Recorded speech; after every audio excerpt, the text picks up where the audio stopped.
Uh, I'm starting the event in like 3, 2, 1. Good evening and welcome to our chat series, virtual fireside chat series, quote unquote. This is our first of the series that we are kicking off, and we are keen to have Mark Mobius, who is a guru in the investment field. He needs no introduction. A very regular person on our business news channels, and he keeps talking about various aspects of investment and in the emerging markets as well as India. A quick introduction about Mark. Mark has been seen by many founders of the emerging market asset class. He has a reputation as one of the most successful and influential managers over the last 30 years. In May 2018, with the two ex-colleagues, he launched Mobius Capital Partners. He also has his own website, markmobius.com, which he evangelizes a lot of thoughts and provides a lot of thought leadership there. His firm utilizes a highly specialized active investment approach with an emphasis on improving governance standards in emerging and frontier market companies. As you know, prior to starting off with Mobius Capital Partners, Mark was part of Franklin Templeton Investments for more than 30 years as the executive chairman of Templeton Emerging Markets.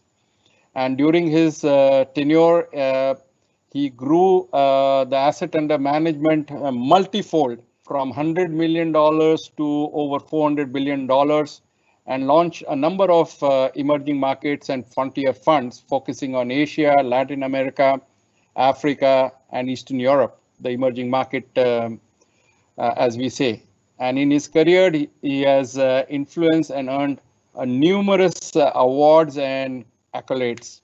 Mark is a PhD from MIT and has studied at Boston University, University of Wisconsin, Syracuse University, QuoteUnquote University, and University of New Mexico. Mark has been a member of advisory board of International Finance Corporation and has served several advisory boards on different markets and has also been on the board of Lukoil, the Russian oil company. Mark is a prolific writer and has written several books, which he has authored and translated in several languages. Personally, I've read a couple of his books, which has inspired me as well. Mark, again, has been on our TV channels, and he has received several awards, including Lifetime Achievement Award as Asset Manager in Asset Management in 2017 by the Global Investment Magazine, Top 50 Influential People by the Bloomberg Markets Magazine, Africa Investor Index Series Award in 2010 by the African Investor, and I can go on and on. Without further ado, I would love to get Mark's view on how is the emerging market performing and where does he see India and how does he see India moving forward. And there is a lot of questions and in the minds of the audience today, which we would love to kind of then exchange and talk about. Over to you, Mark. Thank you very much for that very nice introduction. I appreciate it very much. And it's great to be talking to Indian investors all over India.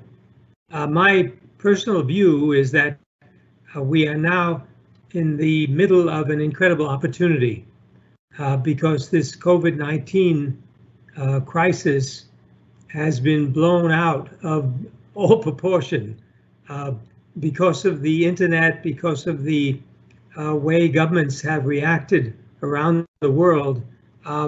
The degree of concern has accelerated and become very, very intense. And and much more than actually it deserves.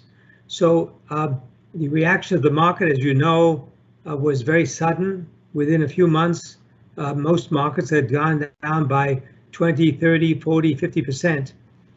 There has been a pullback because people are beginning to realize that maybe it's not as bad as they thought, but we still are in bargain market territory. And for that reason, we have been buying stocks in mind with the opportunity that we see. And India, of course, figures very highly in our buying spree, because India is a huge market like China. China's right up there as well. And we believe that India has the opportunity to really pull back quite rapidly for a number of reasons. One, we believe that this crisis could give Modi and other leaders in India the opportunity to institute long-awaited reforms. In other words, to accelerate the reforms they've already started, but really move into good reform territory. And that, of course, means that they will be able to draw in more investment, not only foreign investment, but domestic investment with these reforms. The other reason why I'm optimistic is because, as you know, the trade relations between the US and China have not been good. Of course, trade between the two countries will continue, but more and more buyers of Chinese goods are thinking of diversifying their base of operations and diversifying their sources of raw materials and parts. And that's why India stands a good chance in picking up some of that business, provided, of course, that the conditions are suitable and provided that the government institutes reforms, particularly as regards to labor regulation and in a number of other areas which foreign investors find very, very difficult to operate within. But you already seen companies like Apple stating their intention to move a substantial amount of their manufacturing into India. Now, as you know, India already is a big source of outsourcing, of software outsourcing and outsourcing services using telecommunications and contacting people all over the world. So that has been a great success for India. Now, India has the opportunity to move into manufacturing outsourcing. In other words, doing the same thing they've been doing with software and services, and doing the same thing for hardware, whether it be smartphones or telecoms equipment, robotics, etc., etc. All of these things can be manufactured in India. And of course, India has the advantage, like China, of a very large workforce and relatively low cost labor. So I'm quite optimistic about India, and that's the reason why it's a very important part of our portfolio. Excellent. Let me take any questions you may have. Thank you. Yes, there are a whole host of questions in the mind of the people. The first question that people are really thinking is, how is India going to recover from the current situation with respect to other emerging market countries? And what are your learnings from some of the other emerging market countries which India could learn from and do well or better? Well, India is going to be able to learn a lot from what's happening in various countries around the world. And the reaction of many countries has been, I would say, excessive. In other words, the lockdowns that many countries pursued, particularly in emerging markets, have been very harmful to their economies. And they really did not do the proper triage, shall we say. In other words, looking at what were the costs and benefits of various alternatives. So, for example, in South Africa, there was a very strict, intense lockdown. And in a country which already had 30% unemployment before the crisis, and now probably has 50 or 60% unemployment, that reaction by the government, I would say, was not an optimal one. In other words, they could have used other methods. And now we're seeing in various parts of the world, different methods are being used to prevent the spread of the disease while at the same time allowing people to work. For example, distributing masks to people so that their mouths and noses are covered, like keeping distance, in other words, 1 or 2 meters between people to ensure that the spread does not accelerate. Things like that, which have been instituted by some countries like Sweden to a great deal of success. And I believe that India now has the opportunity to learn from these different methods to prevent COVID-19 from spreading, while at the same time putting people back to work. Excellent. Mark, what recommendation do you have for the industry stalwarts who are attending here? What should they be doing? It's a reset. Now, many of the companies which you may have betted are maybe on a 2-month or a 3-month cash flow. So today, every script or every listed company is just like a startup. How do you suggest they need to manage the situation? And what are the companies in other emerging markets really doing to outperform in this whole reset process? Well, you've got to separate the kind of company and the condition of each company, of course. But if you take a very simple comparison, companies that have lots of debt, relatively weak balance sheets, in those cases, it's very important for them to strengthen their balance sheets very quickly, either by selling assets, by reducing the labor force, by cutting costs dramatically, by taking any measure possible to ensure that the balance sheet enables them to function for a year without having any business. So that's one category. The other category of company is the company with excellent balance sheet. In other words, no debt, lots of cash. These companies should be looking for acquisitions so that when this crisis is over, they will have a larger market share and will have a stronger position in the economy. So it depends on which company you're talking about, but in both cases, there are opportunities. And what sectors would you bet would emerge out faster, and what are the laggards that you are kind of currently on your watch list, both in India and in the emerging markets? And how do you think they would perform in the next 1 year of the bounce back? Well, the best companies and the companies with the greatest future are those who have adopted the latest technology. By that, I mean ensuring that they have an internet strategy, a digitalization strategy, regardless of what business they're in. So, for example, if they're in the retail business and they don't have an online selling organization, then they've got to get busy and start building that online capability. If they're manufacturing, they've got to think more about computerization, automation, robotics. These are all technologies which are very important and can be acquired through the use of the internet. Nowadays, the world is open to everybody. You can get information about every subject in the world, and companies should be using these technologies and this knowledge to improve their businesses. So you are going to be betting on technology? Yes, but please remember, I'm not saying that it should be solely companies that are involved only in technology. What I'm saying is that companies that are sort of old school, companies that have traditional businesses, they're the ones that's got to get busy and develop an internet strategy.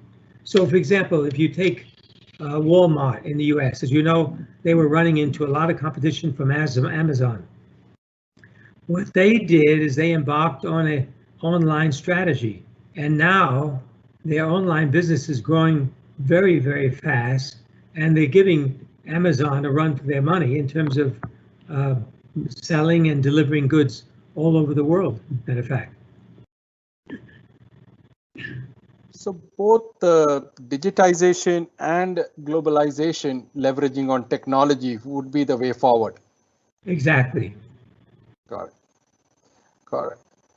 Mark, our Modi government, there has been a lot of negative news or negative sentiment that is going on, with the last package of 20 lakh crores that the government announced over the last week. How large is this package? Is it sufficient enough? And what is the trickle down benefit that the industry participants are getting in terms of leverage? Has been a bone contention. Most of the industry participants believe that this was not enough. And at this point in time, given the current mess of the banking sector and the way the government wants to guarantee the future loans, how do you think the sector can actually benefit even with financing overseas? And do you think overseas investors would be keen to participate at this juncture in funding the Indian corporates as they are kind of going out of the downturn and revival process? Well, there's some companies that will be very worthwhile to for financiers in other parts of the world to come in and finance, simply because their businesses are growing, their cash flow is growing, and there are some companies that could deserve this kind of input, that kind of investment. But I think we've got to be very, very careful, because many of the companies that are surviving now were barely surviving before the COVID crisis. And these are the kinds of companies that should not be allowed to continue. In other words, a bailout of these companies by the government is not a very good idea. What you should be doing is bailing out and supporting those companies that have strong cash flow positions and have a great opportunity to grow going forward. I know this is maybe a difficult paradigm, but I think it's one that will be very, very useful and will drive the economy in India forward. Because at the end of the day, you want to fund companies that are productive and that are efficient. You don't want to fund companies that are not productive and inefficient. That's no good for the economy. There are a whole host of questions that are coming from the audience as we are speaking. I want to pick up a few questions, but one question that I wanted to ask is, India lost an opportunity during and post the last financial crisis, when its currency depreciated by over 50% in the last decade. And over a time when India was more insulated from a crisis like the 2008 global financial crisis. In the same time, countries like China pegged their currency to the dollar and grew businesses and their economy manifold. What would India's currency and interest policy be this time around? Should India really change its policy around pegging its currency to the dollar, or what should India do? Well, I think it's very important that India not fix the exchange rate. In other words, you should have a freely floating exchange rate. Otherwise, you have the danger of having another crisis like we had during the Asian financial crisis. If you remember, countries were trying to defend their currencies, and as a result, they ran out of foreign exchange, and then the whole thing blew up and it became a big crisis. So very important that India not try to support the rupee exchange rate. Now, in terms of pegging to the dollar, Hong Kong, as you know, does that. But in order to do that, you have to follow every other aspect of the policy in America as regards to interest rates and you've got to build up foreign reserves so you can defend that peg. So I think it's very unlikely that India would do that. But the main thing is to allow the currency to freely move and find its natural level. A weak currency is not a bad thing because it encourages exports, it discourages imports, and it attracts people who want to export. Right. There is a question from an audience here, and it's about gold, because when economies and the global economy goes downturn, so the gold is today at about 1765 or thereabouts.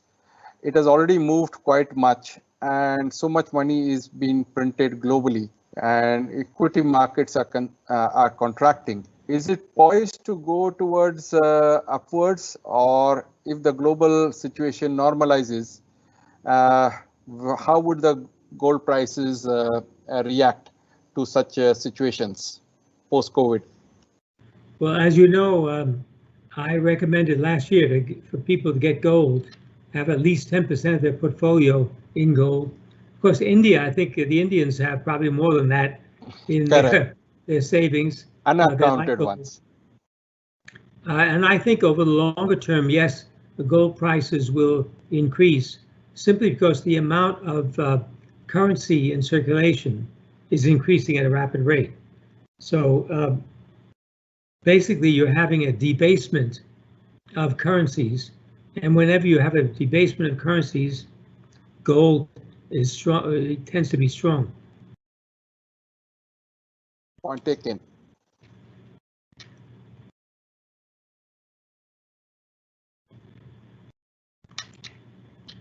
How would you compare investment decisions post-COVID impacting India versus other emerging economies? I think post-COVID, India will do very well. I think you're going to see a very rapid recovery in India for a number of reasons. One, the advantage that India has in some ways that's somewhat different from other countries is that you do have a state system. In other words, each state is different and have different policies. And that makes for a more varied reaction to COVID. So you're going to have some states that are making the right decisions and therefore driving the economic growth in the country. So I think going forward, India has a chance to come out of this very, very rapidly. I want to pick your brains on China, and there are a couple of questions also from the audience on the Indo-Chinese trade and relationships post-COVID, and there's a lot of negative sentiment also against China in terms of different countries wanting to take some punitive action against China on this whole incident. One of the things that India is geopolitically, concerned is the one belt, one road initiative that China has been trying to kind of work to dominate the trade lanes and the seaports across the region. How do you think post-COVID India should play this and kind of neutralize that Chinese threat? Well, India has a very good chance to meet China at its own level, in the sense that India is a big country. It's got about the population of China, maybe even more, and so the Indian government is in a very good position to negotiate with China and to reach some agreement as regards to the spread of Chinese bases around the world and around Asia. And so I think there's an opportunity there for some understanding and some cooperation. In addition, I believe that many Chinese manufacturers would actually like to move to India to manufacture, and you're already seeing that. So there's another area where there can be cooperation between the two countries. So I think one of the characteristics of Indian foreign policy in the past has been lots of independence. In other words, the Indian government did not really kowtow to the UK or to the US or any other country. Really, they drove an independent path. And I think that could yield good results in their relationships with China. Do you think that the current US-China relationships and the standoff that are there or are kind of brewing post-elections of the US president, would that kind of come down or de-escalate? And how would India kind of play that in the context of moving forward in the global economy? Well, the conflicts between the U.S. and China are not going to go away soon. There are just too many areas of friction. And what President Trump has done is brought these to the fore. In other words, these points of friction were there, but no president really dared to talk about them and take some action. And Trump has done that, and that has resulted in other countries beginning to question their relationships with China, which is probably a good thing, because then the Chinese will now wake up and realize they've got to be having reciprocity with other countries, and not only in trade, but in every other direction. So I think this development of China-US relations has been positive. It's going to be good for India, because it'll enable India to really drive an independent path and work with China, because the Chinese, I think, now believe they've got to build better relationships around the world. If the relationship with the US is not doing well, they better do better with other countries, including India. Well, we are seeing some border skirmishes and incursions as well between China and India. So that also spooked the market a couple of days back. So we're not really sure, and there's always an uncertainty between India and China, which goes back to our wars that we have fought between China and India. So yeah, I think that will continue for a long time to come. Right. I'm an investor in healthcare, and one of the things that we are seeing is asset prices and asset bubbles that would probably emerge both in India and the emerging market per se, given that the whole model of healthcare delivery today would probably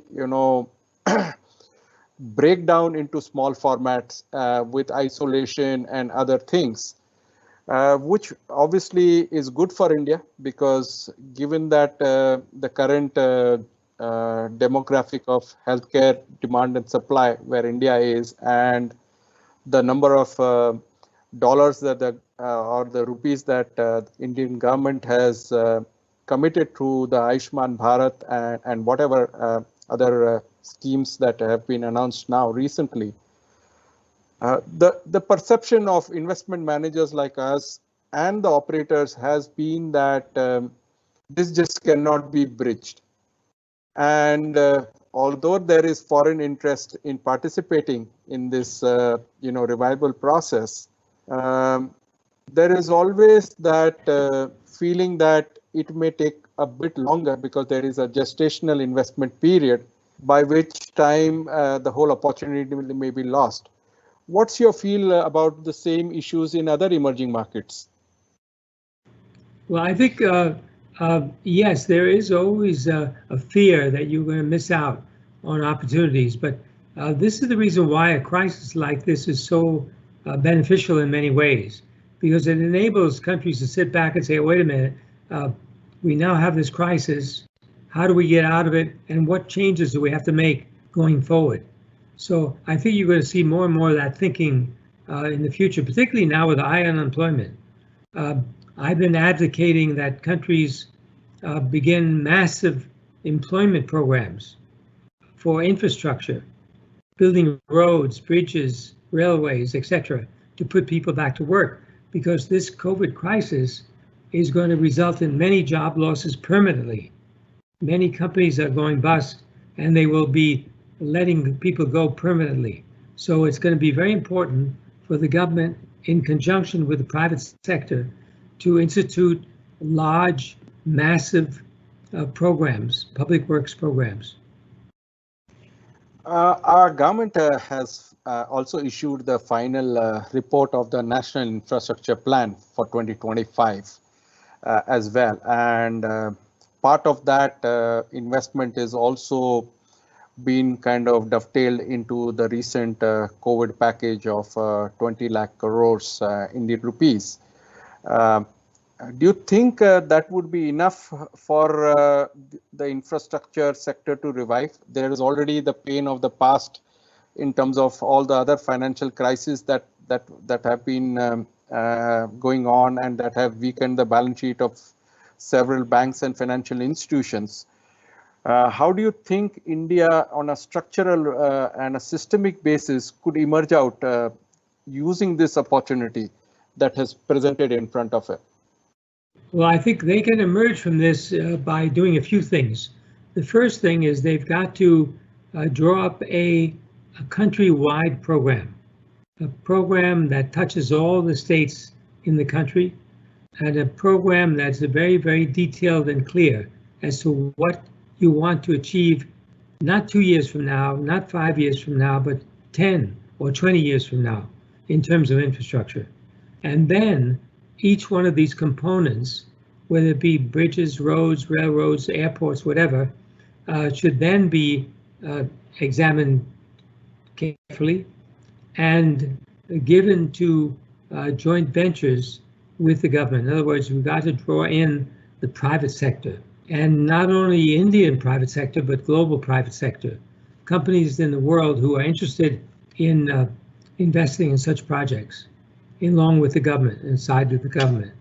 Now, this is where the multilateral institutions will come in, because the IMF, the World Bank, the IFC can come in and assist this process and help guarantee, in other words, reduce the risks to the foreign investors in terms of license changes and that sort of thing, changes in government.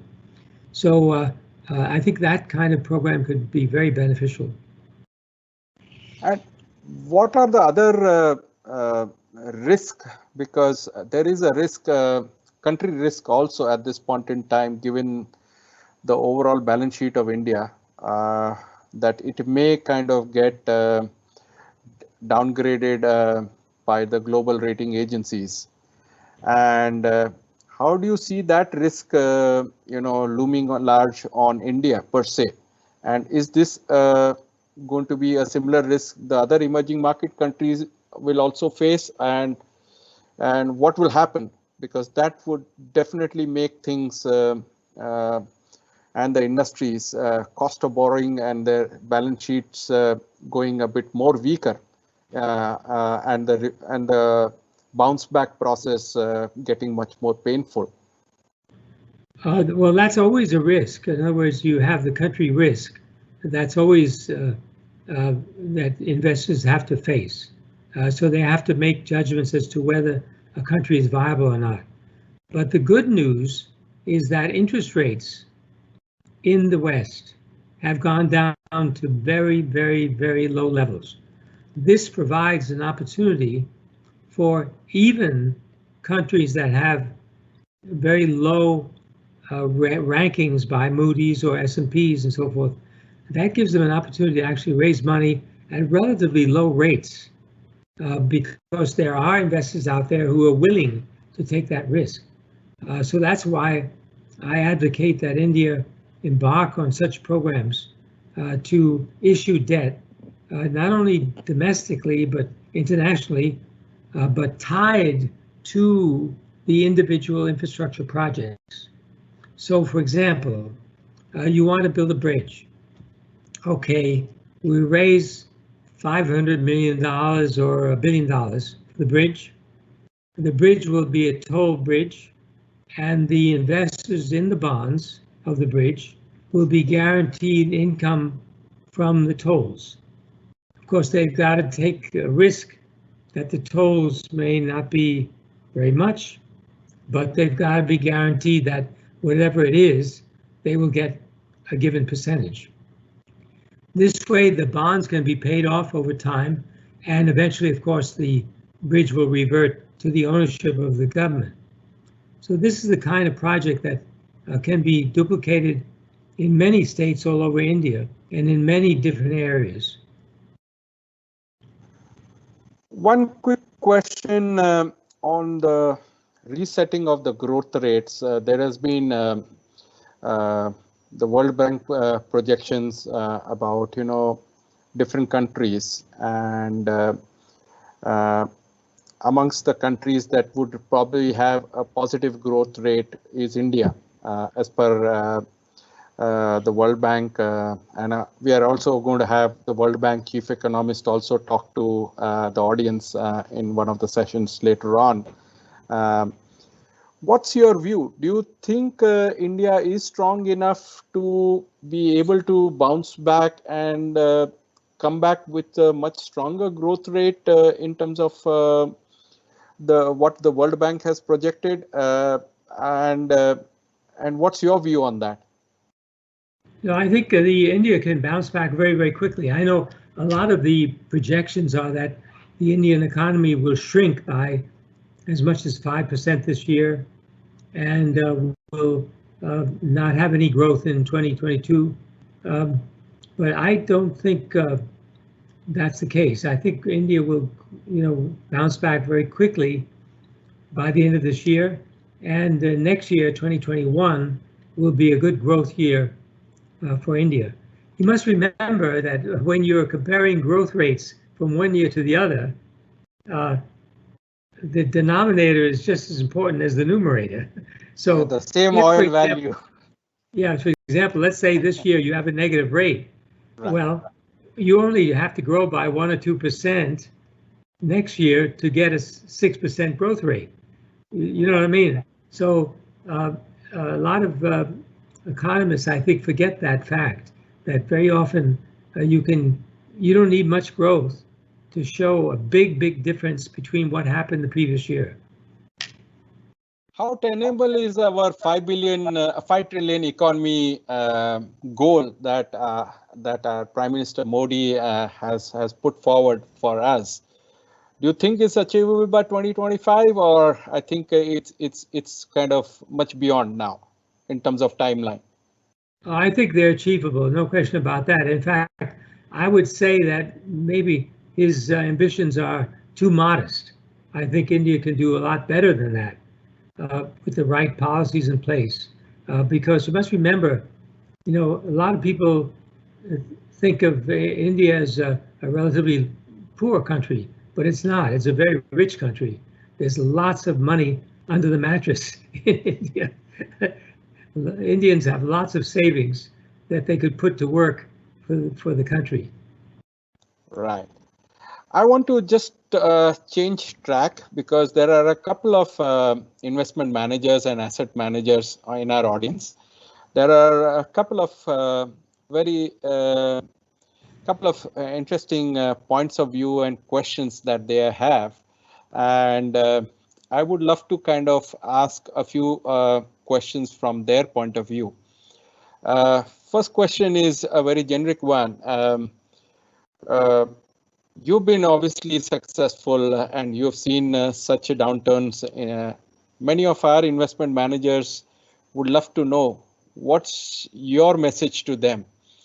How should they manage the investors' money and hold on to their promises of the returns, and in the process as well do good in becoming a better investment manager, given the current chain of events that have occurred? Well, the first piece of advice I would say to them is to be optimistic. The world belongs to optimists, not pessimists, particularly if you think of investing in the stock market.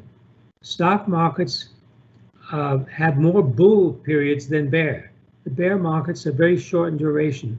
The bull markets are long. And you must remember, a lot of people forget this. They measure a bear market from the peak of the previous bull market to the next peak. That's not the bear market time. The bear market ends at the bottom of the index, if you know what I mean. So it's very important for you to be optimistic, because this bear period is very short in duration and the bull market will last much, much longer, number one. Number two, you have to also remember that fiat currencies, in other words, currencies that are created by banks and by governments and by people, are growing at a very rapid rate. Therefore, you have to be in equities. You have to be in stocks. Why? Because companies are able to adjust the price in these fiat currencies to the change in the value of these currencies.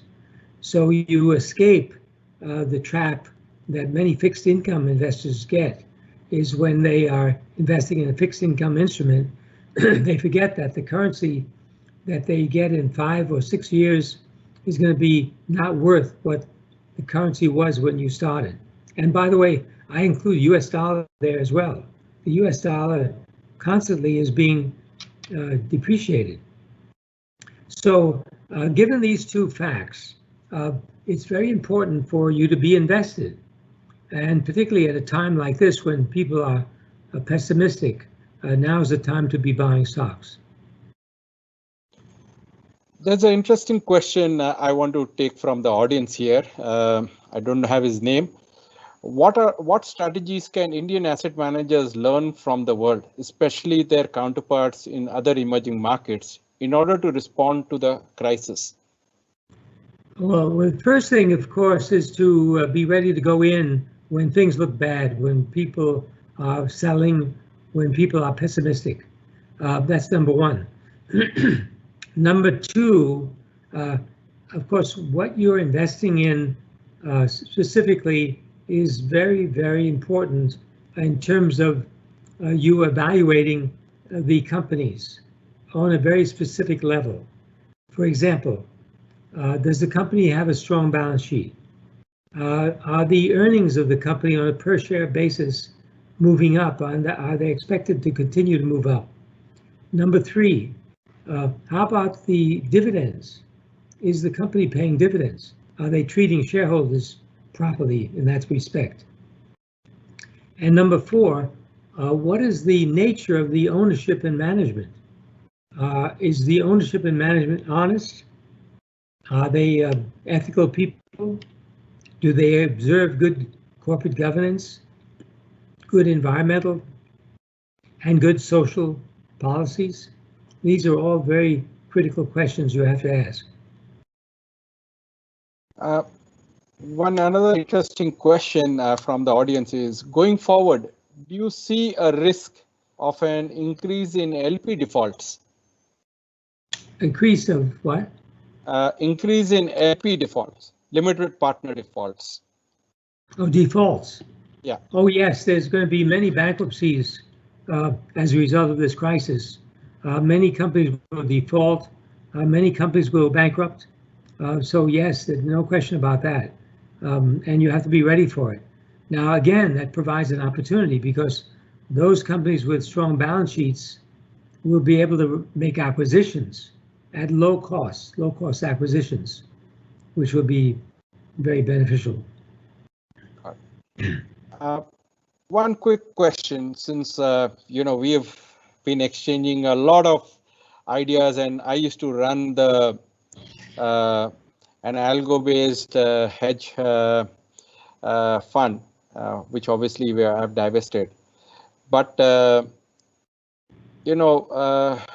moving forward, what we saw in the algorithm, a negative oil trade, was never ever even imagined by the people on the algo and on those sides. Yes, yeah.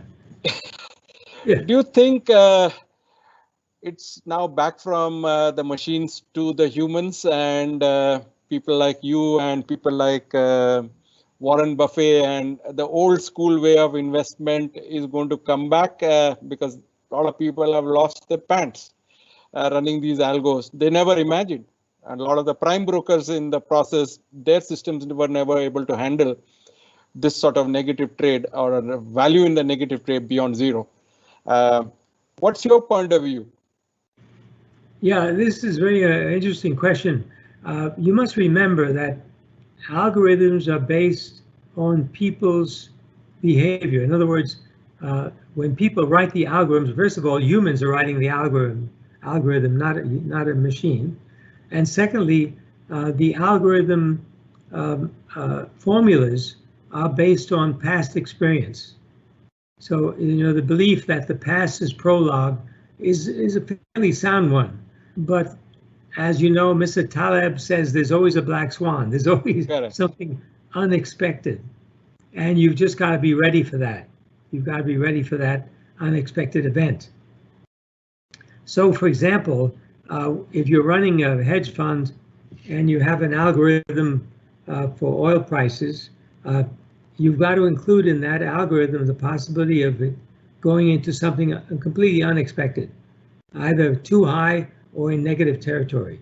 And then once you've done that calculation, you've got to reserve enough cash to overcome this downturn. So that's the reason why it's very, very important to think of the unexpected event taking place. Well, as I understand, a lot of the people play on leverage as well and forwards on the margin. And in an event like this, definitely nobody had anticipated or nobody had even thought of that it could do to an asset class in a single day. And I'm sure those losses have also eroded into a lot of LP defaults into funds and the return of capital. How do you think funds, because you have been seen this sort of downturns, how do you think they would bounce back, or it's a complete bankruptcy that the fund has to close? Well, assuming that a fund has done their homework and picked stocks that are sound, good balance sheets and good prospects for earnings, the best thing for them to do is just hang on, don't sell, and wait for the recovery. The recovery will come, and we've already seen it. We've seen somewhat of a recovery in many markets around the world. So the best policy is not to sell, which very often many people panic. They think, oh God, we've got to sell. No, you should be actually buying, not selling. Mm-hmm. Interesting. So it's the time to buy now. Yes, long. I would say so. Yeah. Right. Moving back to India and India in the emerging market context, there are a few questions from the audience side which I want to pick up. Where do you think the sectors in the emerging markets, where would you think India would do better, and which countries or which emerging markets would do better than India? In what sectors? That's a question from an audience here. When we look at countries around the world, usually we like to go to those countries where things look the worst, where the outlook is not very good, or at least where people think the outlook is not good. So India falls into that category to some extent, as you know. Many people are pessimistic about India. South Africa would be another example. Brazil would be another example. Some countries in Southeast Asia, like Indonesia. So there are a number of countries where you see opportunity. But we find that trying to pick a country is not the right strategy. The best thing you can do is look for companies in these countries that are going to look good, outperform, of course, assuming all of the macroeconomic factors are in place as well. So, for example, you can have a country like South Africa, which has been downgraded by the rating agencies. They're in junk bond territory, but there are some very good companies that will continue to do very well and earn good money in dollar terms. So that's one thing you've got to be careful about, not to to restrict yourself. Let's put it that way. As regards to sectors, very important that you pay attention to the technology. Now, by that, I don't mean you buy a technology company, which is fine if it's cheap and with good balance sheet and so forth, but you buy companies in traditional industries who are transforming themselves with technology. So, for example, if you have a retail company, mostly doing offline sales, in other words, in stores, if they're developing an online presence, that could be a very, very good development.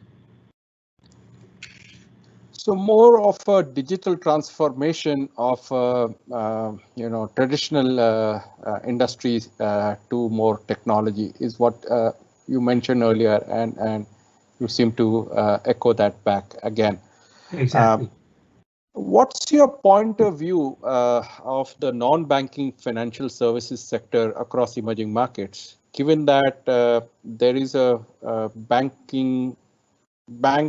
limitations of the banks to fund growth to the companies, and the non-banking financial services could become the next provider of funds for growth as banks are not able to increase their lending. How do you think this sector would kind of emerge in the emerging markets? Well, as you know, there are a lot of non-bank financial institutions in India and other parts of the world. Many of them are in deep trouble now because they depended upon short-term finance from banks and other sources, but were lending long. So they're in trouble. So when looking at that non-bank financial area, you've got to look at the structure of their balance sheet. In other words, do they have enough long-term financing? And what is the short side? In other words, what do their loan book look like, and how short is it in relationship to their funding? So there will definitely be a role for these companies, but you've got to be very, very cautious in looking at them in terms of their strength, balance sheet strength. We are coming towards the end of our session, and I want to ask Mark your pick list, your top 5 countries and your top 5 sectors in your emerging markets. That's what everybody wants to know. If you look at our portfolio, you'll see the top countries are China, India, Turkey, Brazil, South Africa, Korea. And then in terms of sectors, top sectors are medical. In other words, that includes pharmaceuticals, includes hospitals, that sort of thing. Education, internet-related companies, and manufacturing related to infrastructure. Mark, we've almost come to an end. I really love to thank you for your time. Before that, I also need to acknowledge the team that has worked in putting this whole format together. My partner Tapan Bhatt, Jahangir Abdullah from Unuligo, and all the other team members and partners to make this possible. And I really appreciate it's in Hong Kong. It's late in the night for you as well, but taking time out to talk to us and give your thoughts and increasing the aspiration and the belief that the industry can turn around. And obviously many more stock picks to you in the future as well. Thank you very much. Thank you so much, Mark. I'm now in Germany. I'm in Munich. Oh, okay. So it's now it's just going on 5 o'clock, so we're okay. Okay. Oh, okay. I thought thank you very much. you were in Hong Kong, so I was under the impression that you're in a different time zone. But really appreciate, Mark, for your time and giving your thoughts and views on the bounce back. And I hope the audience has taken away the key points here in terms of where India needs to bounce back and how India needs to bounce back, and your views on that. Thanks so much, Mark, for your time today. Right. Stay safe.